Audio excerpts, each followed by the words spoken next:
A finalidade do acto en sí consiste principalmente en evidenciar ou contar aquilo que non nos contan, o que non nos contan do Tratado de Libre Comercio entre a Unión Europea e os Estados Unidos.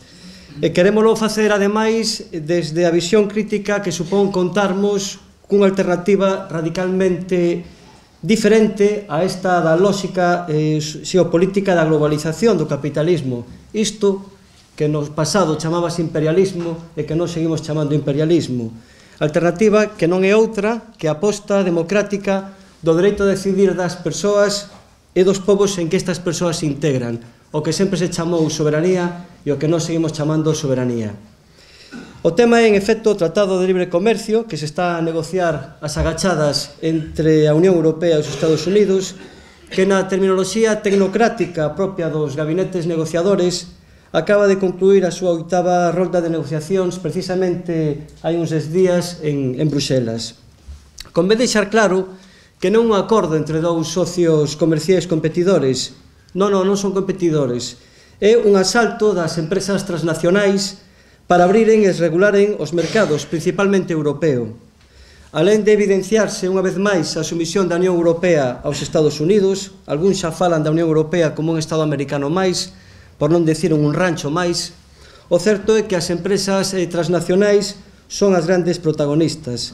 E cando falamos de sumisión, falámolo porque hai unha sumisión a través da cal os Estados Unidos pretende garantizar, e perdón pola dentería británica, o seu leadership no novo ámbito do contexto internacional e facer fronte ás consecuencias da dinámica de diferentes procesos de globalización nas súas vertentes comercial, económica, cultural e incluso mediática e que nacen da alternativa xeopolítica de certos países emerxentes e liderada polo que se denominan Estados BRIC, Brasil, Rusia, India, China e África do Sul. Porque o obxectivo principal deste acordo non é estimular o comercio eliminando os arancéis, porque de feito xa son tan baixos que apenas se poden reducir máis. A súa finalidade é, basicamente, eliminar as barreiras reguladoras que limitan os beneficios destas grandes corporacións transnacionais, entendendo por tales barreiras as nosas normas de protección social, isto é, os nosos raquíticos dereitos laborais e de seguridade social. Tamén se entenden por barreiras aos beneficios das grandes empresas transnacionais as normas de seguridade alimentaria ou de regulación sobre o uso de sustancias químicas, tóxicas, de protección do medio ambiente ou dos nosos propios recursos naturais. Mas tamén ten como fin abrir o sector dos servizos públicos e a contratación pública a tales corporacións, o que supón e vai supoñer unha nova xeira de privatizacións en sectores tales como a sanidade ou a educación, ou mesmo a xustiza. Porque este acordo vai a permitir, como acabamos de ver no vídeo, e xa nos comentou a compañera Marisol, que estas corporacións poidan demandar aos Estados en tribunais de arbitraxe, creados especificamente para reclamar perdas ou beneficios que deixaran de percibir por causas de decisións soberanas aos Estados. E o máis patético de todo isto é que os supostos xuíces desos tribunais non son xuíces por oposición, sino que son abogados das grandes bufetes e das empresas multinacionais americanas ou europeas. En fin, impugnar decisións soberanas para limitar a capacidade de decisión e pago de indemnizacións cando isto supoña perda de beneficios para as empresas multinacionais. En definitiva, paro, emprego precario, empobrecemento, menos agro, privatización de servizos públicos, máis do mesmo da fundamentación ultraliberal do sistema capitalista, pero con menos armas para nos defendermos frente ao que xa se ten cualificado, porque hai que decirlo así, a partir de ahora quedamos con esta tonada, Tratado de Libre Comercio igual a dereito de pernada das corporacións transnacionais. E cando falamos de empobrecemento das persoas e dos povos, facémolo sobre a experiencia xa dos tratados e das xa negociados o abeiro da Organización Mundial do Comercio, ben no seno do multilateralismo ou ben no seno do bilateralismo. Podemos poñer casos concretos dos tratados de libre comercio entre Estados Unidos, Canadá, México, Perú, Australia, etc., que son os que inspiran precisamente a negociación entre Estados Unidos e a propia Unión Europea. Todos eles inspiran esa lógica xeopolítica da expansión mundial do capitalismo, permitindo que as corporacións transnacionais e os conglomerados financeiros se doten dun sistema de control económico do mundo inteiro a través, e aquí entramos os xuristas, de auténticas obras de enxeñaría xurídica, tratados que algúns xa chamamos auténticos cárceres xurídicos, porque o que fan é operar como un muro de contención de todo aquilo que limite as reglas do libre mercado. Se o tema é grave para os Estados, e aquí nos afecta como galegos e como vascos, grave para os Estados, moitos deles xa intervidos económicamente, como pode ser o caso de Grecia ou de Portugal, para sermos moito máis significativos, para as nacións sin Estado, como Galiza ou Euskal Herria, é un perigo para a resolución dos nosos problemas dende a nosa propia capacidade de decisión, mas tamén un perigo para podermos vivir das nosas propias riquezas. Non é o mesmo Portugal, non é o mesmo Italia, non é o mesmo Grecia, que, por exemplo, Cataluña, Euskal Herria ou Galiza. Nós non temos poder de decisións, nós non temos soberanía. España e os partidos españois, os sistémicos, ven con bos ollos o acordo, porque poderán empregalo como pretexto para acentuar moito máis a recentralización do Estado español, en detrimento da democracia e da soberanía das nacións sin Estado. O que me quitan por riba e desde fora, o recupero por abaixo e desde dentro. Pero tamén aquí hai que meter aos partidos españois non sistémicos, aos novos partidos políticos. Algúns nin sequera se califican de partidos políticos, porque consideran que a salvación está na Unión Europea, cando realmente a Unión Europea non deixa de ser a táboa redonda dos banqueiros e dos grandes mercaderes, como ben sabedes, que non atende a razóns sociais nin a razóns dos povos, sino única e exclusivamente a cuestións de números. E os números non son ou non entenden de xustiza social.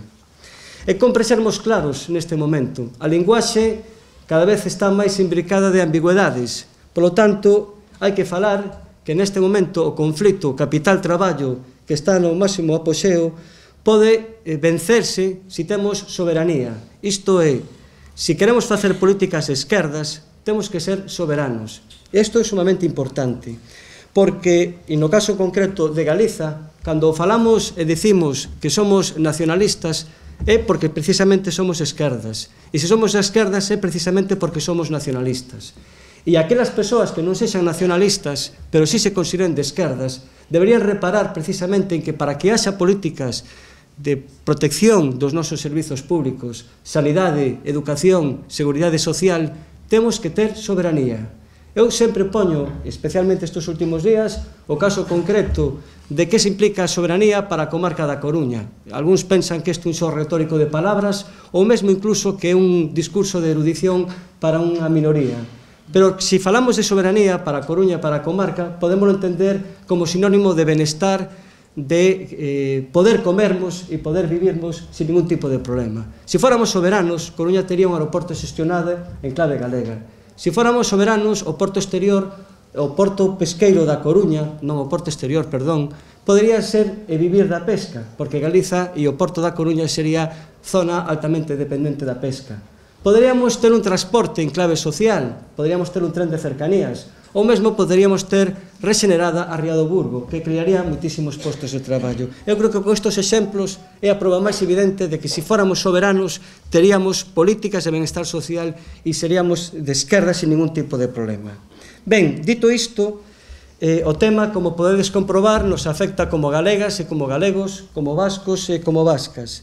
De aí que agora teñamos esta palestra ben precedida dun encontro con movimentos sociais.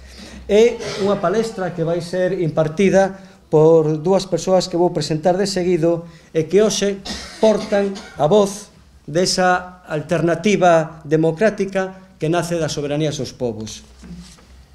Pola parte vasca, isto parece a presentación dos xogadores dunha equipa deportiva, contamos en primeiro lugar con Joseba Permach Martín, persoa dabondo coñecida, pero que non debe deixar de presentarse por iso. É bastante habitual en actos públicos decir que é unha persona coñecida e que non é necesario presentala. Pois eu entendo que iso é de mala educación e que hai que presentar as persoas. Joseba é licenciado en Económicas e graduado en Socioloxía. Durante moitos anos foi militante da Esquerda Abertzale, ostentando diferentes e variados cargos políticos e institucionais. En estes últimos anos foi a persoa encargada e responsável da área institucional de Sortu e na actualidade é a mesma persona encargada da área socioeconómica de Sortu, ademais de ser membro desta mesma área en HB Bildu. Para que vexades, nesta pandemia dos titulitis, tamén os nacionalistas podemos presumir de coñecemento.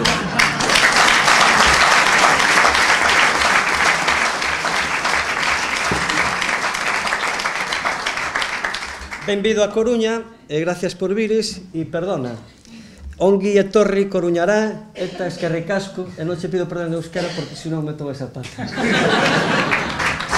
Ben.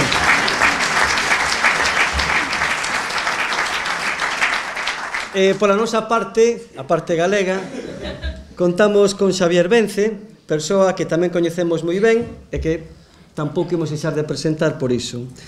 Xavier, por eso de redundar o da pandemia da titulitis, é un recoñecido e prestixioso catedrático de Economía Aplicada da Universidade de Santiago de Compostela, que na súa condición de docente e investigador ten sido profesor convidado por moi diferentes universidades estranxeiras, ademais de formar parte de diversos comités de expertos de organismos internacionais, coordinar proxectos e grupos de investigación de recoñecido prestixio sobre temáticas moi diversas e pensadas sempre, que isto é importante, en clave social e clave galega. Ademais de formar parte de consellos científicos e de redacción de moi diversas revistas científicas a súa especialidade.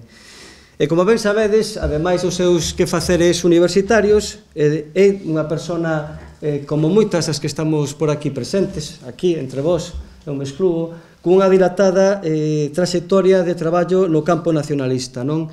E, ademais, é o noso incansável portavoz nacional do Bloque Nacionalista Galego após a 14ª Asamblea Nacional celebrada no ano 2013. Tamén che digo benvido a Coruña, e gracias por vires en galego.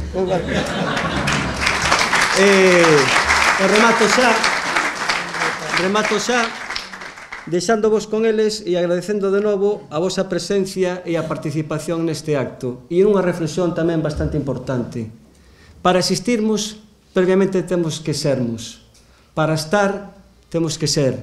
Polo tanto, se queremos que Galiza exista, primeiro temos que recoñecermos como nacionalistas e que Galiza é unha nación. E no caso concreto de Euskal Herria, exactamente igual. Moitas grazas.